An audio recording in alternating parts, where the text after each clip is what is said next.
to all of you guys. All right. Hello to my Periscope fans, Facebook fans, and YouTube fans. Thank you for being here.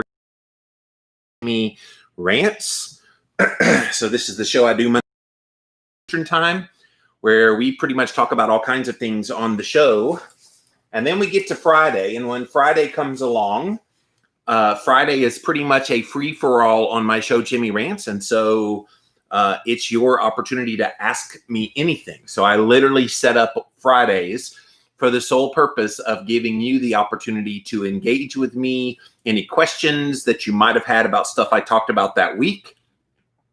Hello, Tanya. Good morning. Happy Friday to you as well. And so, yeah, this is kind of catch-up day of anything I didn't address that you wanted to ask me about. Today's your day. Today's your day to shine. Make them wonder what you got. Make them wish that they were not on the outside looking for it. All right, Christian music fans will know what I'm singing, but the rest of the people are like, what? What's he saying? Hello, Periscope. It's so fun to have you guys with us now. I've been doing this show called Jimmy Rants for a couple of years over on Instagram, and I usually simulcast on Facebook and on YouTube, but I got a fourth device, and I thought, who could I invite in to watch the show? And so I thought Periscope. I still have 10,000 followers over on Periscope, so you're the winner for now. Don't get a whole lot of engagement from you, at least the one yesterday. I got a few comments, but not a whole lot.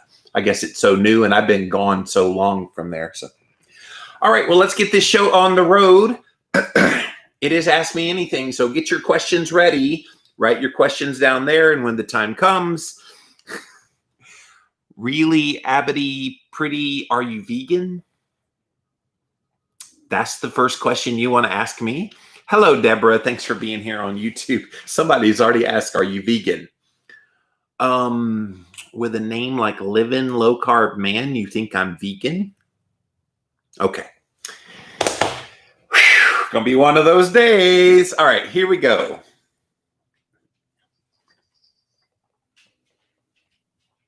And of course, it's gonna screw up on me. Let's kill it.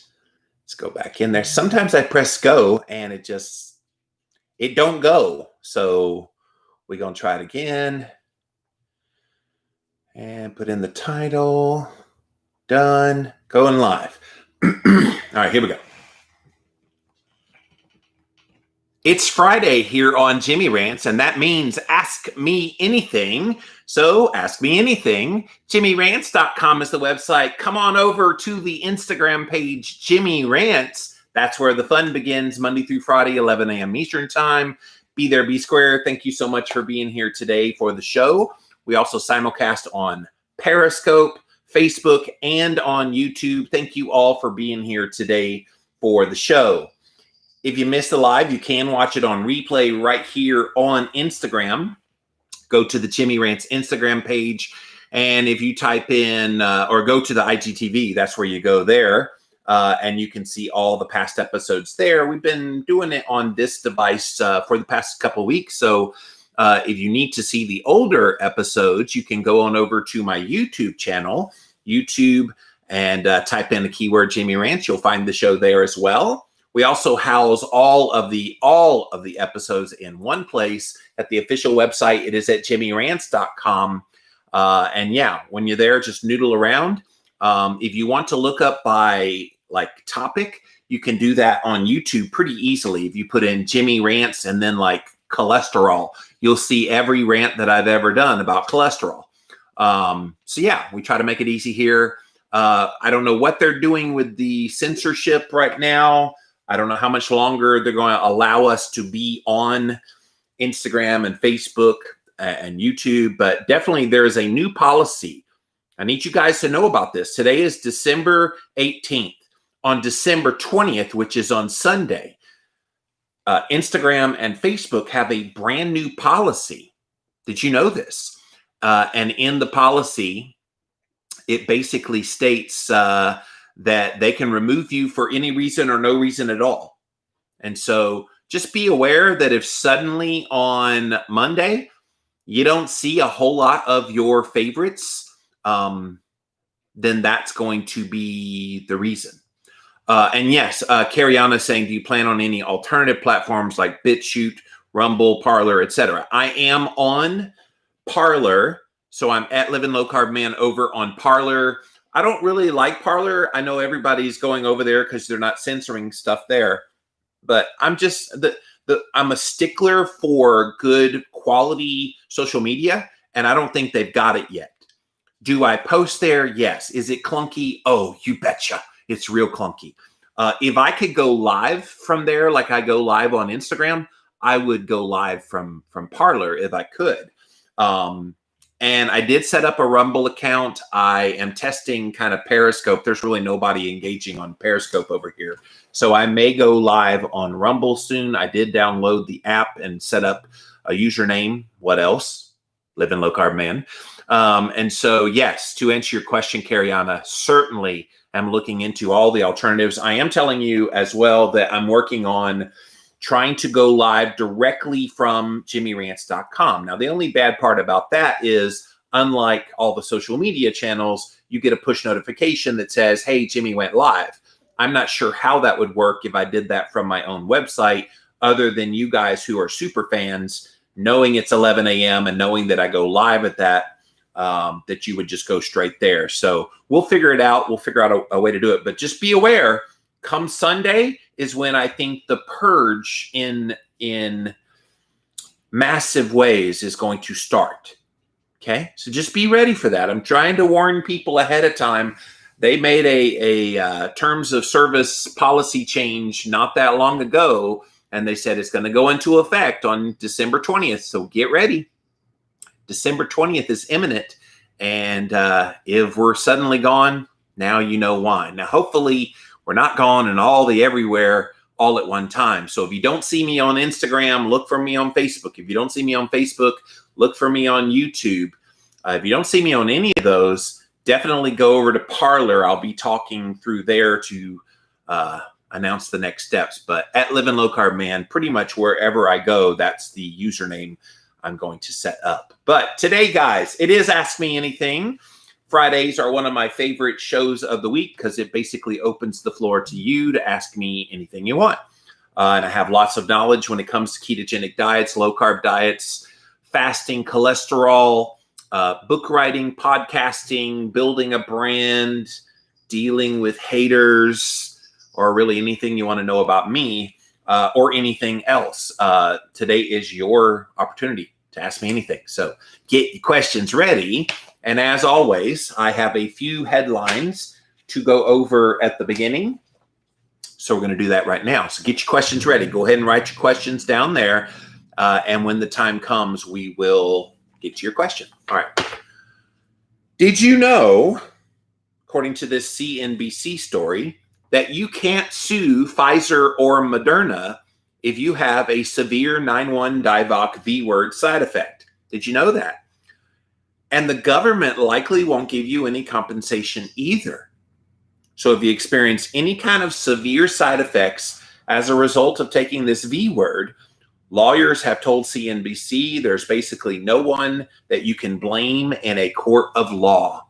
Are you happy about that? Like in my username, Rachel, is Livin' Low Carb Man, LIVINLOWCARBMAN. That's my username, all over the internet. Did you know that you just can't go after these companies? They have given them full immunity from liability if something unintentionally goes wrong with their vaccines. Well, the problem is they know there's problems with the V word. I know I just said it, but they already know there's problems. So now they're going to not let them be held responsible for those problems they know they have. Did you guys see the video from Chattanooga, Tennessee? It was an office manager in a medical facility in Chattanooga, Tennessee, and she had a group of nurses over her, and she said, hey, I'll be the first one to take the V word for 9,1-Dieback. So she gets it, and they make a big deal about it and on the camera and da-da-da. And then like 15 minutes later, they trot her out to do this press conference. And she's sitting there talking and giving her little remarks. Oh, this is a historic day in American history, and it's so wonderful that we're all lining up for this great invention to heal us of the great ill of our day. And then suddenly she starts getting woozy, she starts getting a headache, and she passes out on live television. Go look it up, you guys. I put an IGTV up on my Instagram story, so go look that up. But that actually happened yesterday, and we've heard several people already have some negative reactions. So you can't sue for that. That's crazy. Now, they did say that you also cannot sue the FDA, who was the one who gave emergency use authorization for this V word. Nor can you go after your employer, who might mandate you to take this V word. Is anybody else concerned about this? This cannot be constitutional, that you can't have recompense against being forced to take this thing. And then if you're forced to take it and then you get sick, you're just SOL? Congress created a fund specifically to help with lost wages and any out-of-pocket medical expenses for people who have been irreparably harmed by a covered countermeasure such as a V word. But it is difficult to use and it rarely pays anyone. Attorneys say it has compensated less than 6% of the claims filed over the past 10 years. So guys, that's a reality. If you don't already know this, these companies have full immunity from you being able to sue them. You can't sue the FDA. You can't sue your employer. You can't sue the state. I know several states, including New York State, have been talking about mandating it on the entire population. Don't be surprised if California follows suit, Michigan follows suit, down the line, down the line, down the line. All these states that have had the most draconian measures when it comes to 9/1 Dieback. Just be prepared, and be prepared that you will have no ability to go after them if something happens to you. Now, if you're willing to take that chance, that's on you. But I would think you need to know that before you start willy-nilly getting stabbed in the arm with whatever is in this V word. All right, so let's get to the next one here. This was published in the journal Asian Journal of Psychiatry. And it was all about 9/1 Dieback and a creative way to help with the mental health challenges. Anybody else dealing with some of the mental health challenges that have come with this year? Yeah, a lot of people have. And so this letter to the editor was put out there. And I was trying to see if they had the name of the person who wrote the letter, but I do not see the name. But the title of it, Yoga for 9/1 Dieback and Natural Disaster-Related Mental Health Issues, Challenges, and Perspectives. So I don't need to go over the mental health, psychological distress, mental disorder, like anxiety, fear, PTSD, that has come from this. But they're trying to make yoga as a potential utility in helping people instead of drugs. So that's cool. In 2014, the United Nations proclaimed June 21st as the International Day of Yoga. It's translated as to join or unite, symbolizing union of the body and the consciousness. They talk about all the benefits that come from doing yoga. Yoga has been proposed as a non-pharmacological intervention for all mental health issues like stress and fear, as well as any related disorders, either alone or in combination with other interventions. Significant improvement in people with PTSD has been followed or reported following yoga. It's also been found effective in reducing perceived stress. So that's cool. Fatigue in people who have cancer, improving blood sugar regulation in people with diabetes, blood pressure, menopause, chronic bronchitis, and asthma. And since this is a respiratory V word virus that we're trying to avoid, all those things are good. Yoga can also enhance your emotional control, improve self-efficacy, self-confidence, and overall quality of life. So they just went on down the road and said that we need to be using yoga because it's been proven effective and it's evidence-based as a therapeutic supplementary or alternative intervention for people having mental health issues due to 9-1 Dieback. I don't disagree. I think it's a great idea. It's wonderful this got into a journal, the Asian Journal of Psychiatry. And yeah, I mean, I think all of us to some degree or another have dealt with the mental aspects of this pandemic this year. And so it's good that somebody is trying to identify at least ways that we can deal with that without crappy garbage, without alcohol, drugs, whatever people are turning to try to cope. If you're just joining us, this is Ask Me Anything. We do this on Fridays on Jimmy Rants. Literally open the floor to you to ask any question that you want. And in just a moment, I'll be coming to your questions. So get ready, get your questions ready. Go ahead and write them down there. And when the time comes, we will get to your questions. I got a few more headlines to get to. Then I've got a few questions that came in ahead of time. And then you guys, it's showtime. All right. Speaking of depression, major depressive disorder characterized by a distinct gut microbiome. There was a study published in the journal Science Advances on December the 2nd of this year. And it's researchers from China and 2 in the US have found an association between the distribution of gut microbes and major depressive disorder. The gut microbiome is vital to your overall health, but now they're focusing in on how it impacts your mental health. It gets into a lot of the kind of gobbledygook of how it works. But what they did, they analyzed 311 fecal samples from 156 people with this major depressive disorder, 155 people who did not have it. Each of the samples underwent various analysis, and they took a look at the microbes and other material that they found in the samples. And what they found was bacterial signatures between the two groups were significantly distinct. They identified a total of 47 discriminatory bacterial species between those who had the major depressive disorder and those in the healthy group, along with 50 fecal metabolites, and 3 bacteriophages were also different. They also found a higher level of enriched bacterial species, especially of the genus Bacteroides, in those who had the major depressive disorder.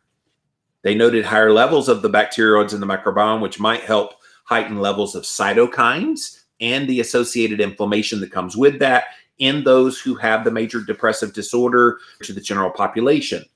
So that's pretty cool. Like the microbiome, you know, people that they seem to forget about everything that happens in your body isn't just attached to your brain or your heart.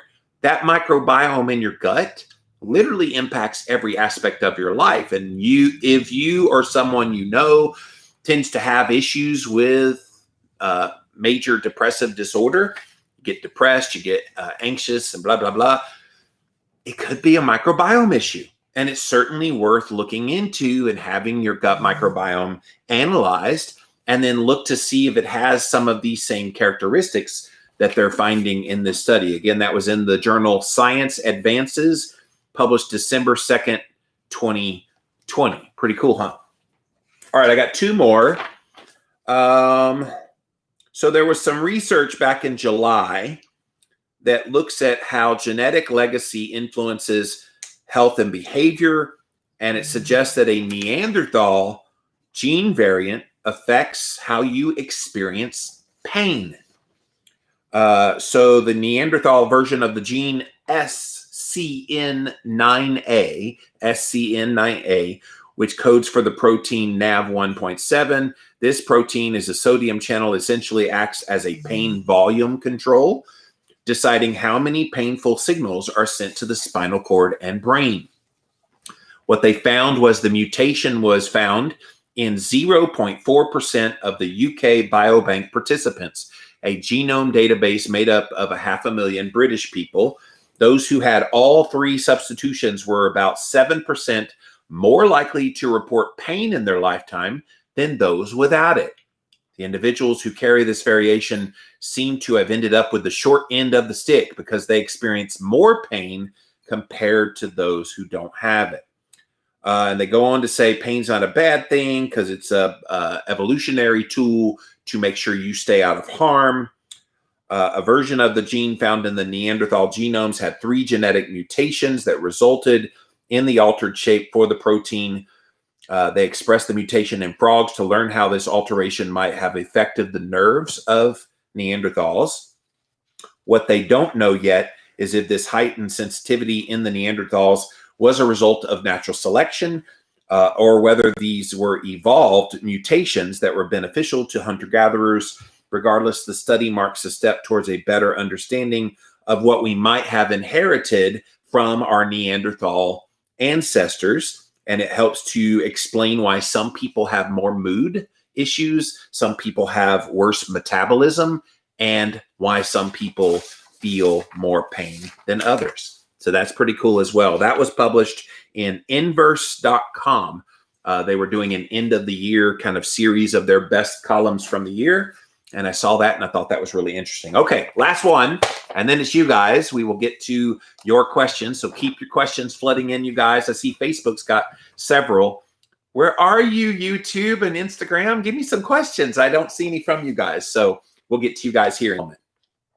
The last one is from The Guardian, and Naima Brown is one of the reporters there. She decided to do an investigative report on the lab-grown chicken that is now all the rage in Singapore.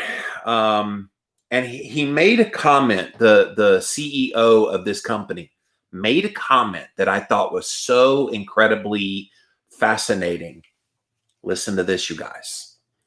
The product is considered a clean, cultured, no-kill version of chicken.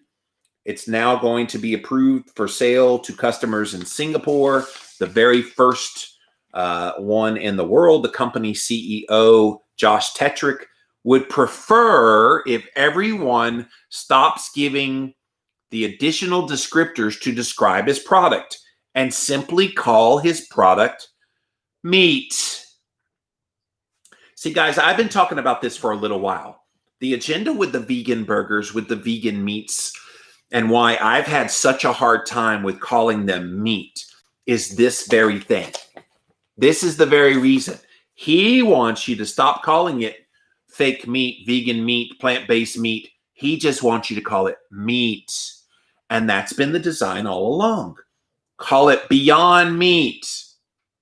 And eventually people will go, oh, it's just another form of meat. And of course it isn't, not even close. And I've done many Jimmy rants exposing all the fakeness in the millions of ingredients, and horrible ingredients at that they put in the quote unquote meat products that are made of all plant-based material.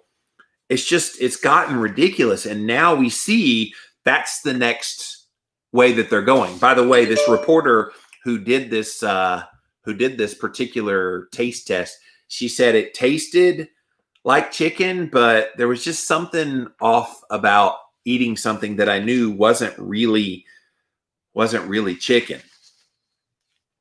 And I think those people who aren't diehard vegetarian vegans who then eat these, I think that probably starts to wear on them as well. It's like, all right, I'm eating something that tastes like meat, but I'm not really having meat, but it's a confliction in people's heads, which is why I don't think this will be very big. Although I did read another news story, did not print it out, but talking about there's a big plant that's being built in Europe where they're going to ramp up production of these plant-based burgers and other kind of things. So just when you think this is over and the market has spoken and said, nope, we're not going to accept that, along comes more propping up, no doubt, from millionaire and billionaire investors saying, okay, we've got an agenda here. We want the world to be vegan, and we can't do it unless we have these alternatives in place ready to go to replace people's meat.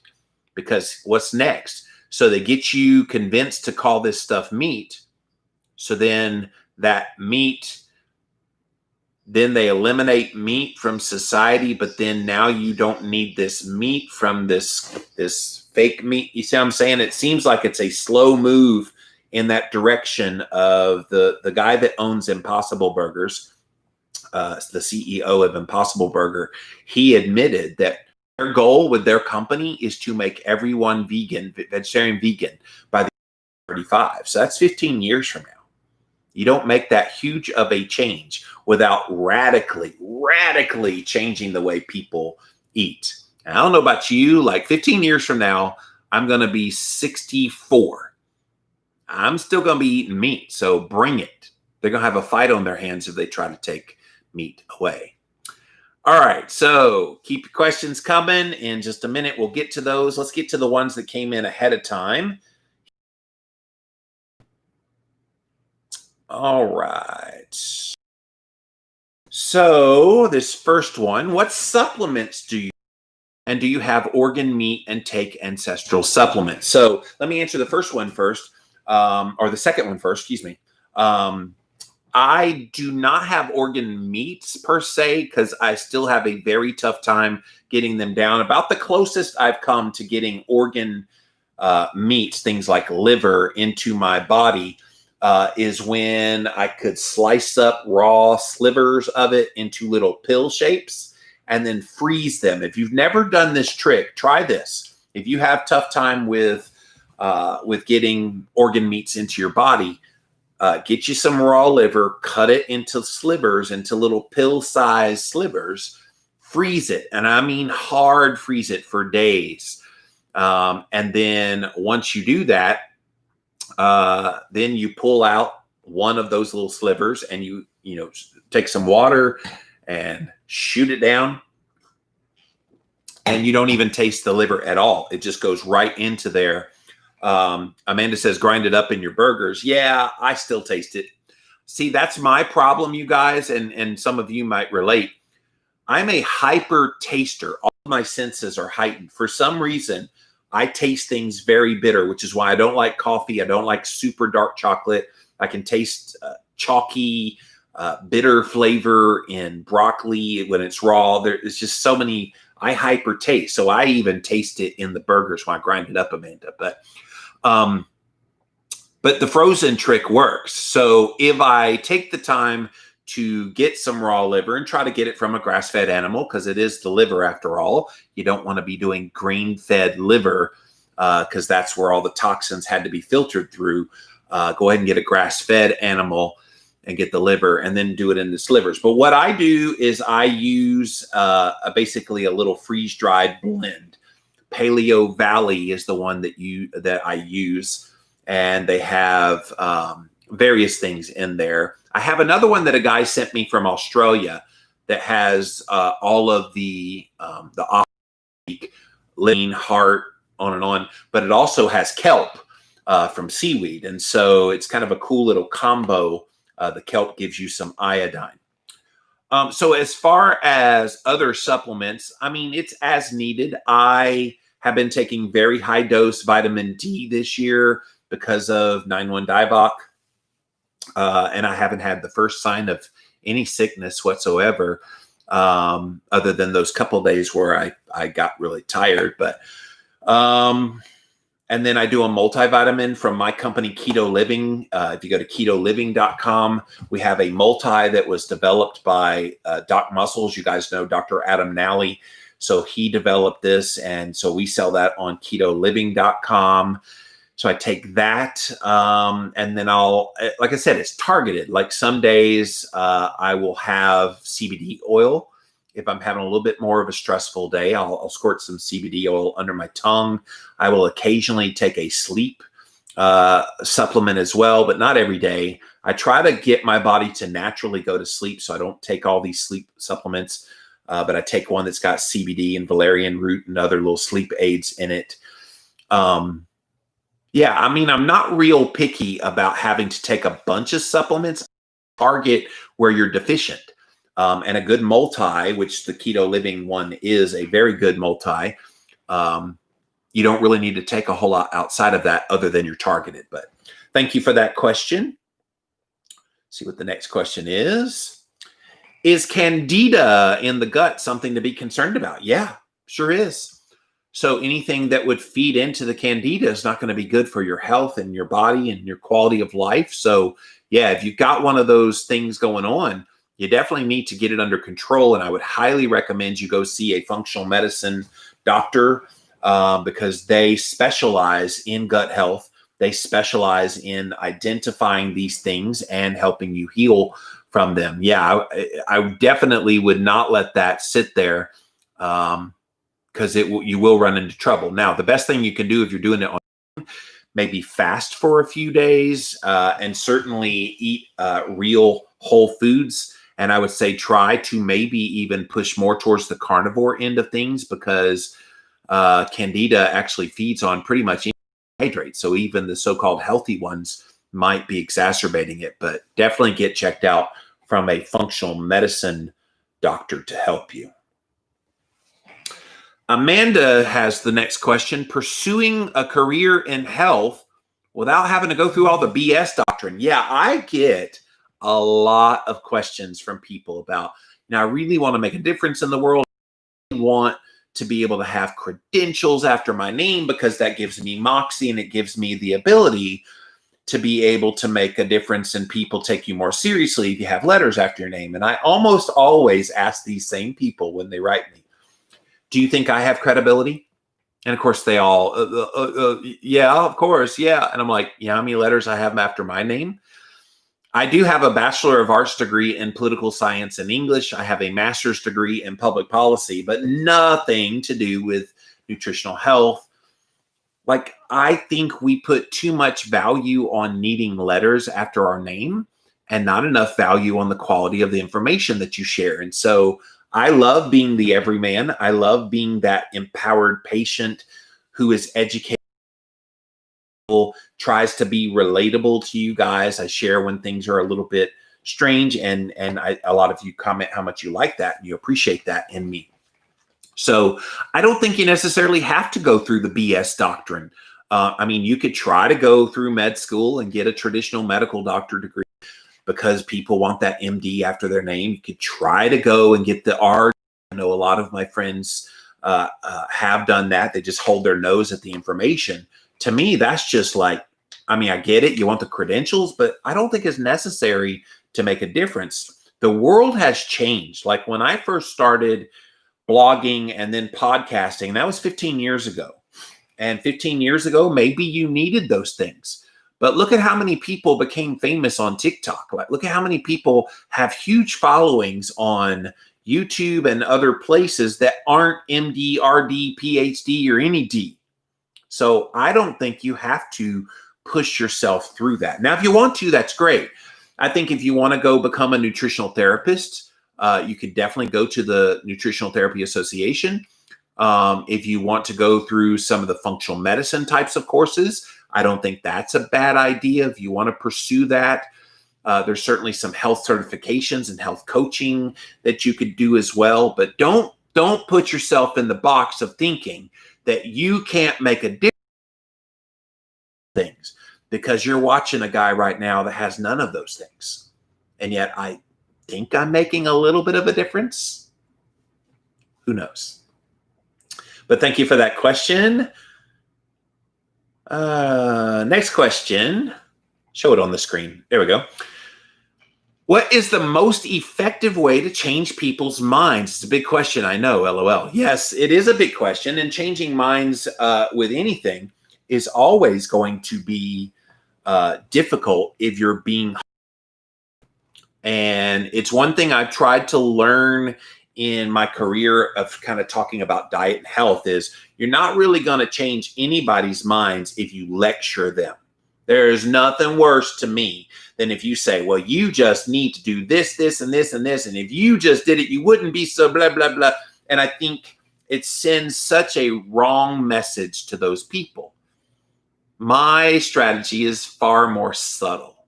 When you change someone's mind, you ask open-ended questions and you get them to start thinking about what you're saying, not telling them what to believe, not telling them, well, you should believe da-da-da, but saying, so just, I wonder, like, did you know that like the V word companies won't be held liable if you get that shot in your arm. Let's just say they want to take the V word. Did you know that they're not liable? You can't sue them if something goes wrong. Did you know that they kind of rushed it? What, 10 months? And the average usually takes about 7 years to develop. Did you know that? How's that make you feel? Like, are you feeling confident that this is something you would want to do, even though never in the history of all mankind have we ever had like this modified RNA type of V word? Does that concern you? So what you do is you put the onus on them to start thinking and start ruminating without being confrontational. And at some point, they're going to think and think and think, and they're going to make that thought pattern their own. And that's how you change their mind. People don't like being told this is what you need to do, but people love figuring out on their own things that they didn't know. So that's the most effective strategy in my mind, how you change people's minds about something they believe. Trust me, I've had this very often with people about saturated fat. Oh, saturated fat clogs your arteries. Oh my gosh, it's just so bad for your heart. And I go, did you know that there's really never been a study looking at saturated fat and having any kind of negative impact on cardiovascular health? It's never happened. Did you know that?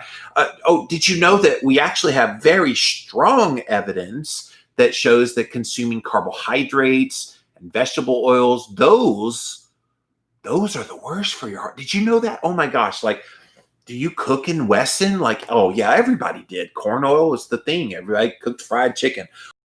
The Wesson omega-6 rich vegetable oils and the breading on the chicken, those two things really cause arteries.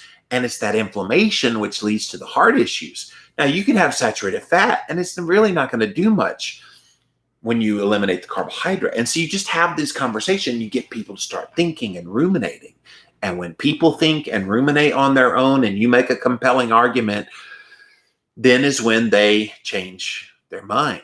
Now, not everybody will. So if you've got people or idiot people, no offense to the idiots, but some idiot people just don't want to think. They just want to be told. They just want to follow what everybody else is doing.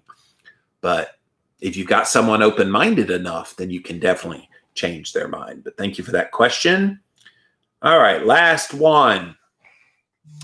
Have you or do you meditate or use any similar strategies to help keep stress levels down? Yes, I do. And I love deep breathing exercises.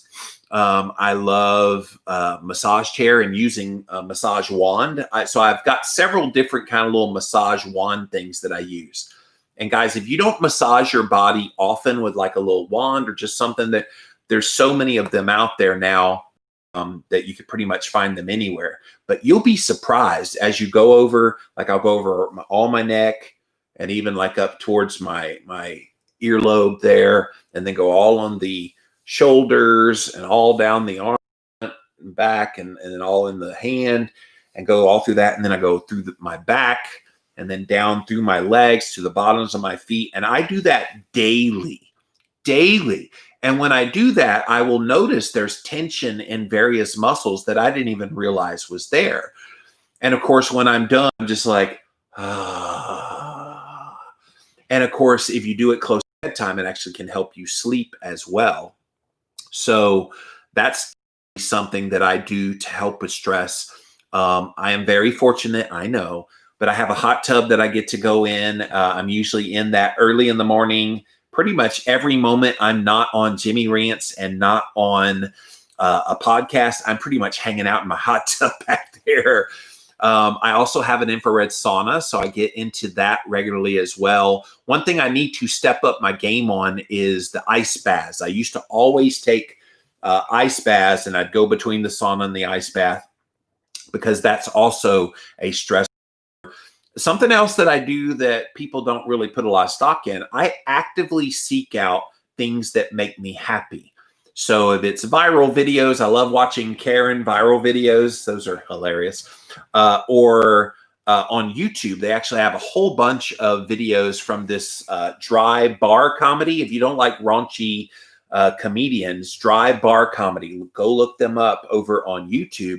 And they've got a bunch of clean but funny comedians on there.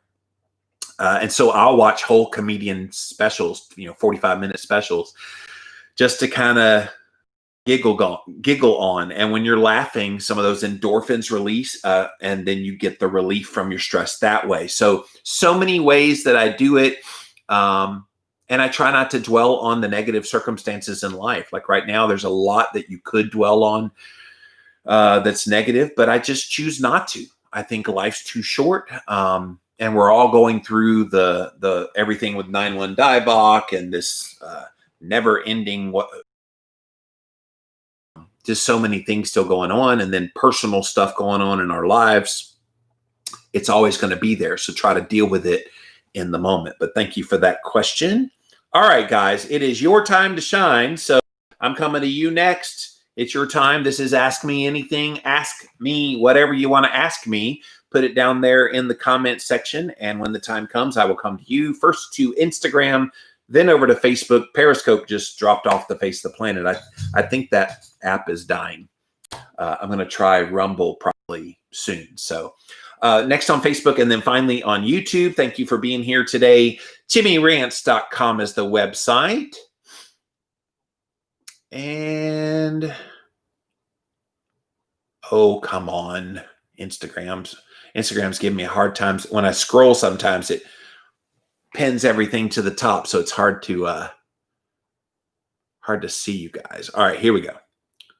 I wouldn't be a good coach. I'm way too blunt, says Amanda. Way too blunt. That's called tough love. I love the tough love. Instagram, you let me down. Like, you guys are the main show here, and you got no questions for me. I'm going to come back to you. I'm just going to assume you're all still asleep.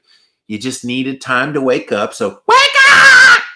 And I need some questions from you. So write your questions down. I see Facebook. Facebook is the rock star today. I've got 1 million comments over here. So I'm going to come to you guys next. And YouTube, you better step up your game. I see 1, maybe 2 questions over there.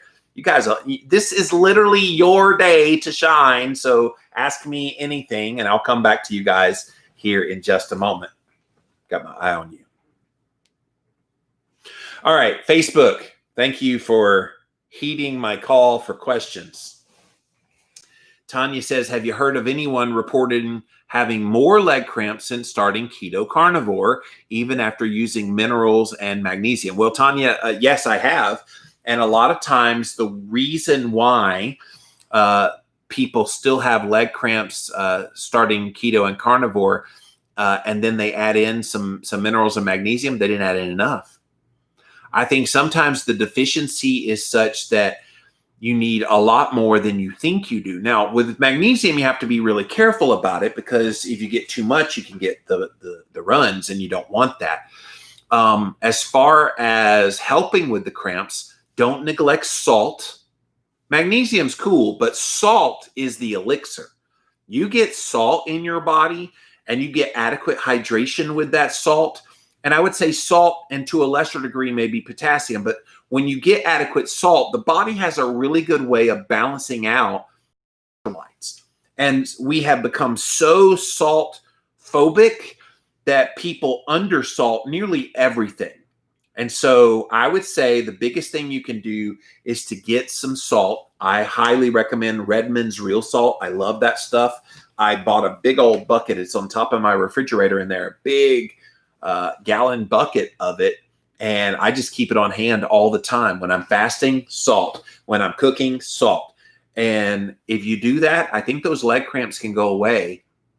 But leg cramps are pretty normal when you first start on keto and carnivore, because you are dumping a lot of electrolytes out of your body because they're in the muscles, in the stored glycogen. And so when you dump that glycogen, you're losing all those electrolytes. So people are like, oh, but I don't want to eat too much salt. No, that's when you need to double, triple your salt of what you would normally have. We habitually way under eat salt. So I would say if that person's still having the leg cramps, even after using minerals and magnesium, they need to salt their body up and watch what happens. You'll start to feel more energy.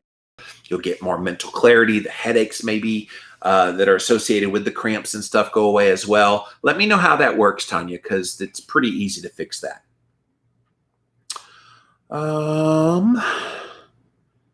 Candace says, yoga is the best medicine I've found for both the spirit and the body. I do suffer from PTSD, anxiety, MS, and asthma. It allows you to connect with your breath, mind, and body and cut out the noise life throws at you. I have lessened my daily pain and suffered dramatically since finding yoga. Yeah, I used to love doing yoga. I had a great lady that taught a class down at this gym down the road from me. But then life circumstances changed and I couldn't go to that gym anymore. So I've missed yoga bad. I really want to get back into yoga regularly. The worst part of yoga for me was the balance. I don't have good balance. And then my mind races. It's hard for me to just concentrate on my breath, which you're supposed to like. That's the first thing you do. You just...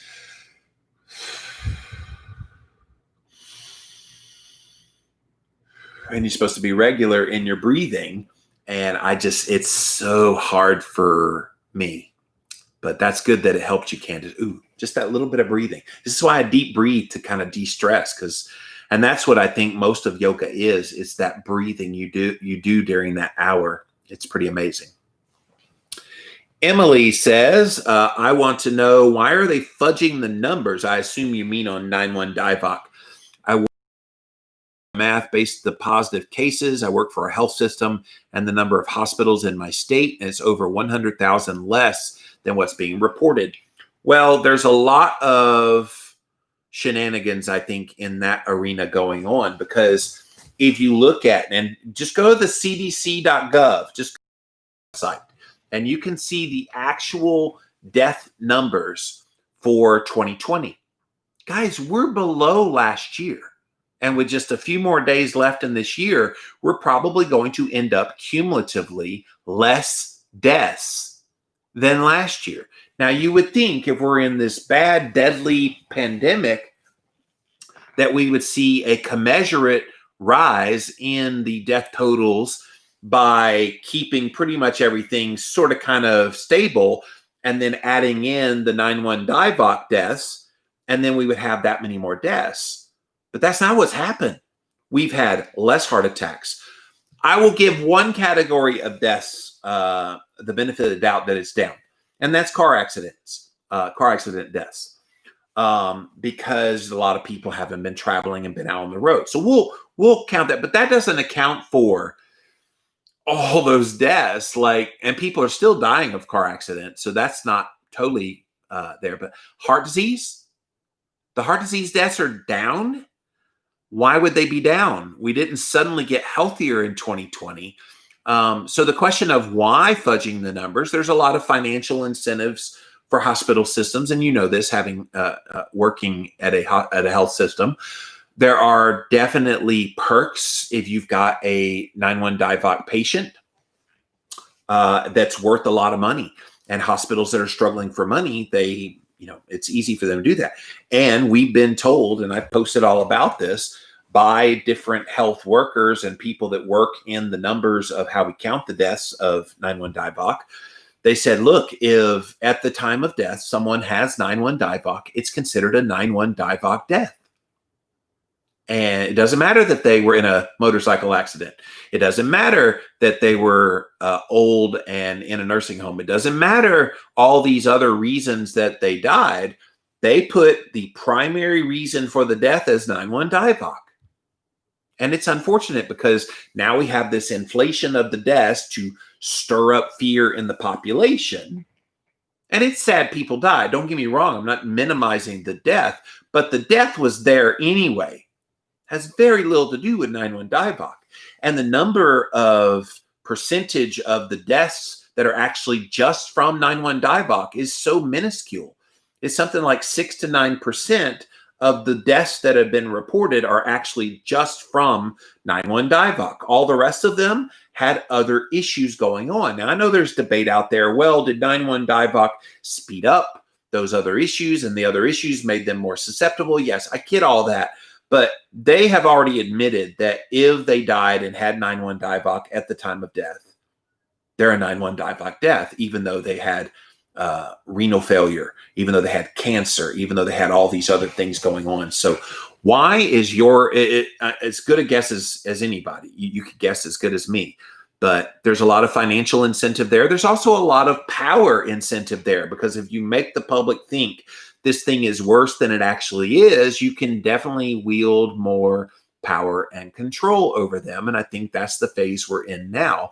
And that's the phase that I think they're going to try to push us all to take this V word, because 9-1 Dieback is such a bad killer.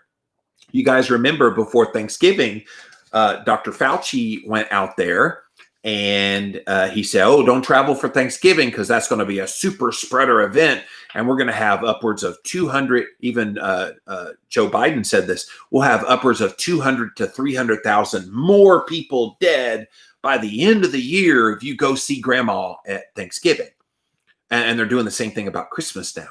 So it didn't happen, by the way. We're not seeing the big spike in the death rates. So it's unfortunate they're using this for fear, because they like the power they got from the fear and manipulation they've done so far.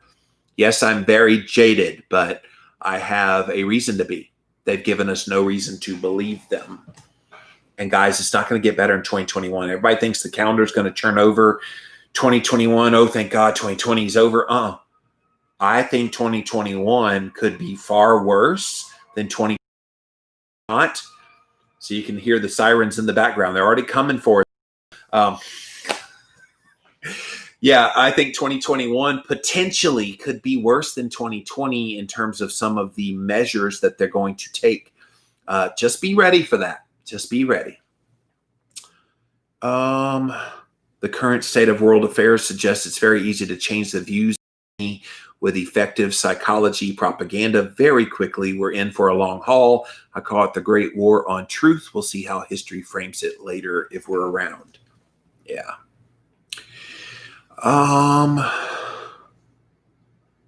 Tanya says it's helped me open up people's minds by leading by example. Oh, that's good.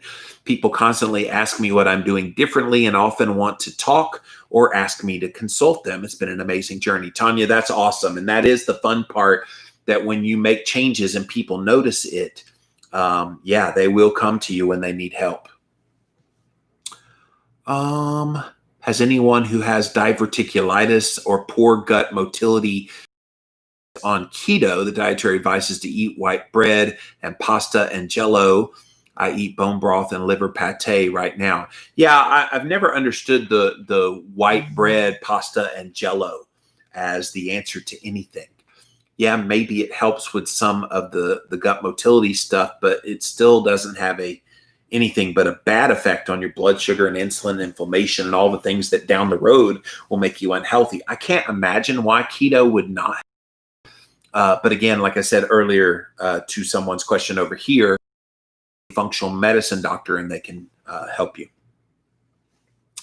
Mike says, I just had a 1/4 teaspoon of Redmond salt. I do it 3 times a day in addition to salting my food. See, Mike knows. See, Mike, you know, and you get that vitality.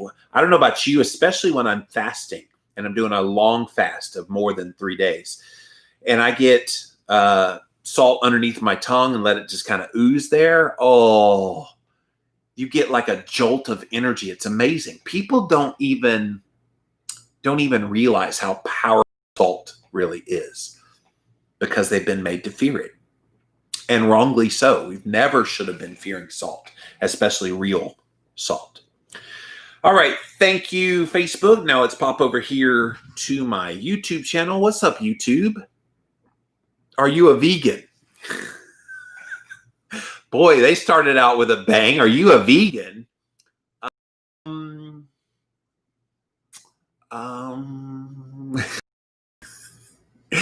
No, I'm not a vegan. I'm actually very carnivore, leaning to keto. So I have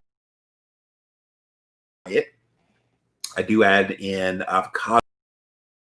I'm not totally strict carnivore that have to only eat animal foods all the time, but I do love mostly animal foods. But steak, eggs, pork belly. I do have cheese in my diet as well. So that's an animal food as well. But no, most certainly not a vegan. But thank you for asking. Vadim says, are you still flipping that big tire? It was fun watching you. I actually felt my muscles getting excited watching you. Well, I still have the tire out there in the side. I'm going to be honest with you. Like, this year has been really tough on me. I've been going through a very stressful situation in my personal life. And so I have tried flipping it a couple times. And when I did, my muscles were so tight from the stress that it didn't work out. I was in such writhing pain for days afterwards. And I'm honoring my body, you guys. Listen to this. I want to make this loud and clear. People are like, oh, use this extra time at home and get things done and work on yourself and da-da-da. Look, some people are in a situation where that's good and that's ideal and they can do that. People are dealing with some stuff, and I am. And I make no bones about it. This has been one of the crappiest years of my life. And as such, I know to pay attention to my body. It's another reason I haven't really done long fasts a lot. I did one group fast on Jimmy Rants several months ago now. I think it was June. And I failed miserably at it. I think I only lasted about 2.5 days, and I was starving because the stress is just so intense for me. Despite all that I try to relieve it, I can't imagine what my body would be like if I wasn't doing all the things to try to relieve stress. But right now, no, to be honest with you, Vadim. I love flipping the tire when I feel good. And I definitely want to get back to it. But until this situation that I'm in is resolved, I'm not going to be able to really do much in that realm. Trust me, when my situation that I'm currently in the midst of dealing with is resolved and I'm able to feel that sigh of relief and move on, then yeah, I'm going to be hot and heavy at it. But it's sitting right out there. I've thought several times lately of maybe giving another go, but I still know I'm under the heavy-handedness of this situation, and there's really nothing I can do about it at this point. But thank you for that question. Gaz Keto, what's your take on people overdoing the dietary fat on keto when they need to lose weight? Yeah, I think we put too much emphasis on people having to get some magical macronutrient ratio of things.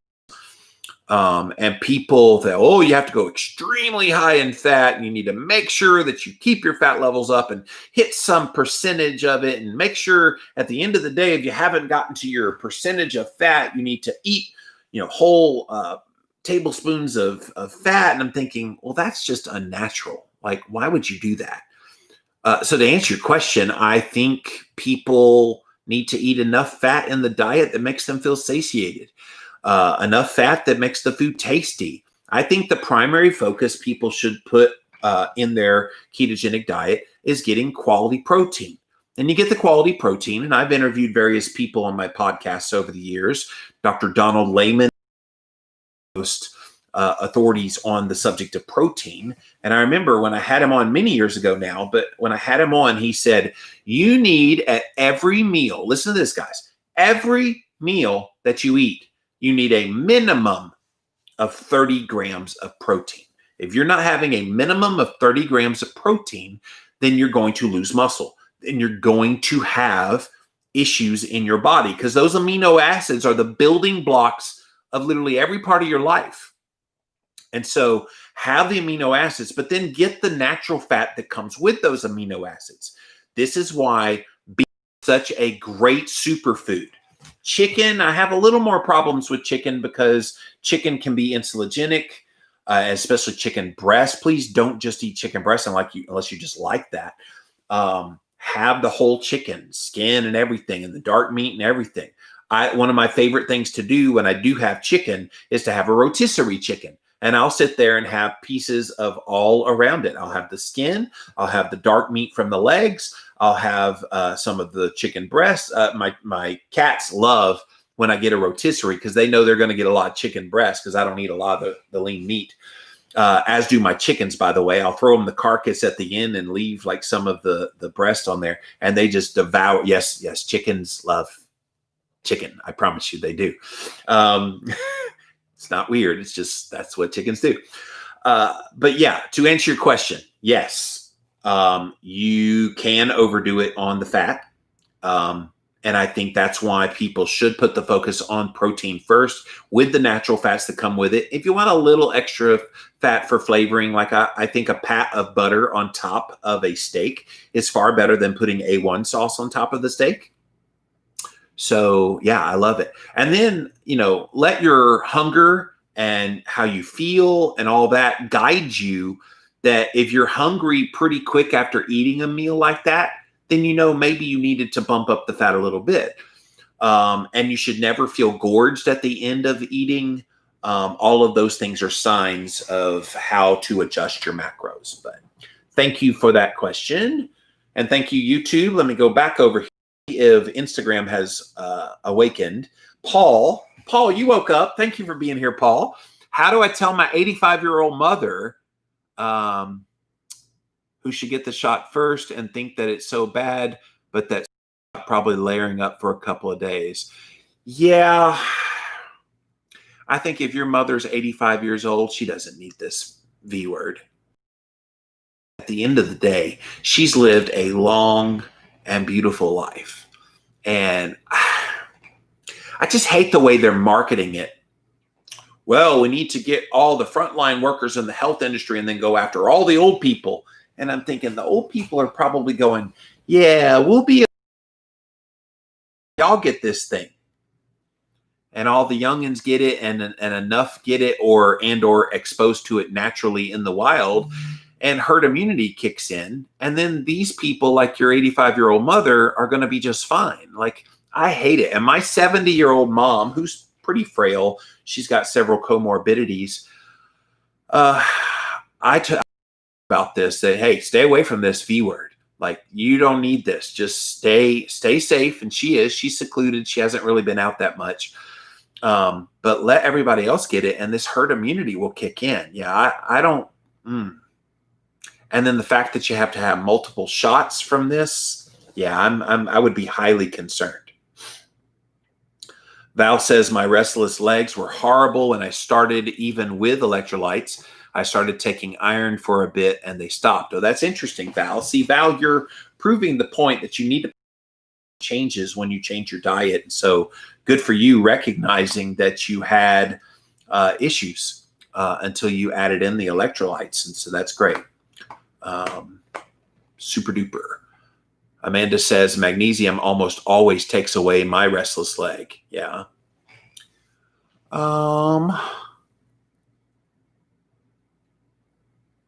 Val says my husband's coworker fighting to get the family death certificate changed, talking about the 9-1 Dieback test. They died in a car accident, and yet they're listed as a 9-1 Dieback death. See, that would make me angry. If I was the family member of someone that I knew died in a car accident, and you see where they used your family member as a pawn in the game of 9-1 Dieback deaths, I would be pissed. And I would not be surprised if we don't see a class action lawsuit of all these people whose family members were used in the game to propagandize the public on how many deaths from 9-1 Dieback there were.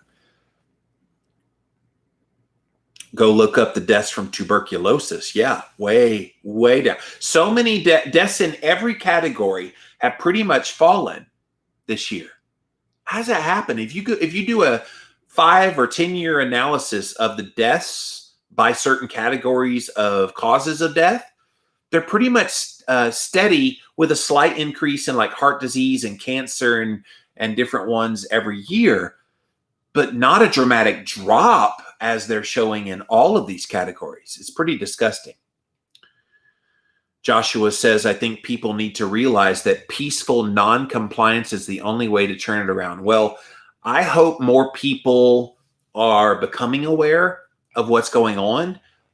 It's something I have tried to articulate here on my show and in my work. And I know some people think when you start talking this way, oh, you're just crazy, conspiracy theory whack, but think it through. I always tell people, just think, look at what they're doing. I just put up a tweet on my stories on Instagram from Bill Gates, and it was from 1 year ago tomorrow. And he said, my foundation is about to start investing in the biggest opportunity of 2020. And the biggest opportunity was V words. Now I'm thinking, okay, Bill, December 2019, you're telling people that the biggest business opportunity is to invest in V words. How would you know that? He knew that because a few days later, they would name 9-1 Dieback. And a couple months after that, the World Health Organization to label 9-1 Dieback a global pandemic. And from there, we've had all the things we've seen this year. Did you guys know that? Like, that's legit what has happened. And it's out there. And if you think this is totally above board, you need to look a little more because there's more to the story. Holly says, I hope what you're going through gets over soon. I hate you're going through it. Thank you, Holly. I am trying to, in the midst of the pain of what I'm going through, I'm trying to realize that there is a huge light at the end of the tunnel, that when I'm on the other side of this, I will be better for it. That keeps me motivated, but it doesn't completely alleviate and take away all the pain associated with what I'm going through. And I wish I could talk more about it. I'm not allowed to, but just know it's something stressful that when it's over, it'll be better, but it's the uncertainty of it. And a lot of us are dealing with uncertainty right now with everything with 9-1 Dieback and this election and all the other things. But then add on top of those things, a personal issue and some things professional that are going on. So yeah, it's a lot. And I'm a pretty resilient guy from the things that have happened in my life, but this has taken its toll. I've gained weight this year. It's been tough. So I appreciate your happy thoughts. Cariana says, is keeping chickens as easy as everyone says? Yeah, it really is. Like, I've got 15 of them in my backyard, and we've got a nice little hen house back there for them. I call it the Taj Mahal. I've got little water things out in the yard, and pretty much you just need to give them a place to nest. So that's where they lay the eggs. You need to give them perch bars. That's how they sleep, is on a little bar. And then, have some hay out, give them a little bit of calcium feed. And so I buy this feed from the feed and seed store, and that helps their egg production. And then give them a big open backyard to roam around in and eat and scratch and do all the things chickens do. And yeah, it's pretty easy. And they're hilarious to watch, running around and doing all kinds of stuff. And yes, everywhere as well, and it helps the grass grow really green during the warmer months. So, but yeah, I love chickens. I've had them for about 7 years. Chickens, and in fact, I have one left from my original flock. In that 15 back there, my original flock was 6, and Squawky is the only one left from the original flock. All the rest of them have come. I think 3 years ago, I got chicks. It's about due for me to get chicks again.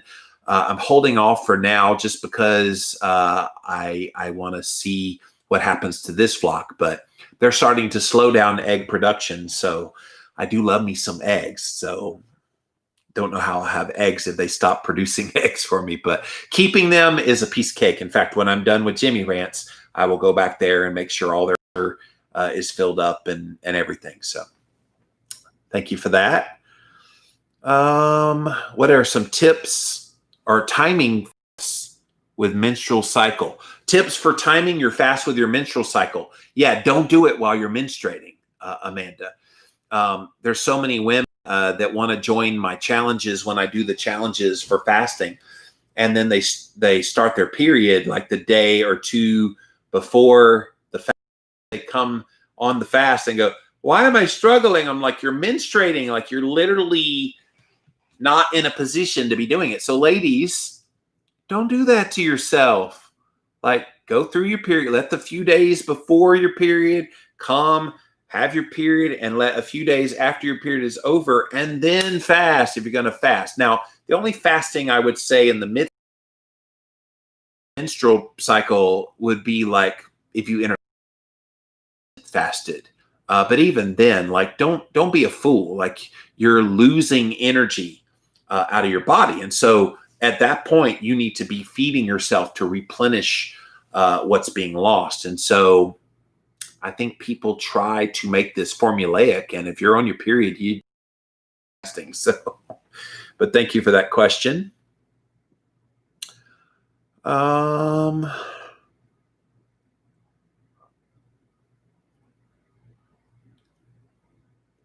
You're going to be a superhero when this is all done, says Joshua, and we're all here for you, says Holly. Thank you, guys.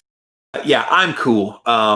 At the end of the day, I can't really control the circumstances of what are happening to me. And so if I can't control them, why should I get upset by them, right?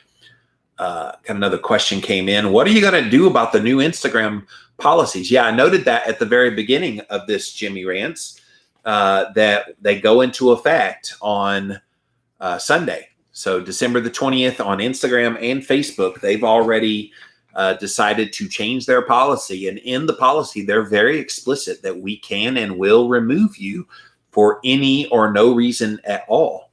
So I'm ready for it. If they feel like they have to do that, then so be it. And for me, I'm already setting up some alternative sites. I am over at Parler at Living Low Carb Man. I did set up a Rumble page. Have never gone live from Rumble yet. I do want to do that at some point. JimmyRants.com. I definitely want to try to go live from there as well. We're working on stuff, guys, but things are about to change pretty radically. And just, it's ironic they decided to do this the week of Christmas. So, Eddie, if come Monday you try to log on and you don't see a lot of your favorite people, don't be surprised. Don't be surprised. All right, guys, that's it for this episode of Jimmy Rants. Ask me anything. This was fun today. Thank you guys for being here. JimmyRants.com is the website. And as always, engage live with me. I'm right here at Jimmy Rants over on Instagram. So thank you guys for being here today. We also simulcast on my Facebook page as well as YouTube. Periscope just flew the coop on me within 10 minutes of being on the air. So lost the feed. I don't know what happened there, but anywho, you guys stuck around. If you missed the live, you can watch it on the replay on IGTV right here on the Jimmy Rants Instagram page. It's also over on YouTube. Type in a keyword Jimmy Rants, you'll find the show. Finally, you can see all of the past episodes over at JimmyRants.com. So guys, have a great, great weekend. I will be here next week, by the way. I have a lot of studies that have come out. I'm not sure the week of Christmas I want to do a heavy study week because you guys are not into studies when you're trying to think about Christmas and family. Maybe I save that for the week before New Year's. And yeah, so I'll save some of those studies for the week before New Year's. Maybe next week we try to do some fun categories. And next Friday, I want to be here for anybody who isn't going to be with family or just wants to hang out on Jimmy Rants. So come back next Friday. We will have a special Christmas edition of Ask Me Anything. We'll just kind of hang out together, and whoever's here is here, and we'll have some fun with that. So, all right, guys, let me pop off of here for now. Have a wonderful weekend, and we'll see you again on Monday. Bye. All right. Fat and different for everyone, depending on your body's makeup and where you're at. Nothing dietary is one size fits all. No, it's not. No, it's not. Well, thank you guys for being here as well. I'm going to pop off for now. I love Friday afternoons. I start to chill down, and over the weekend, I usually really chill. I live in the hot tub on the weekends, and so I will get off of here for now. But thank you for being here, and we'll see you guys on Monday. Bye. Bye, YouTube. Appreciate you being here. everywhere. And once I get everybody live,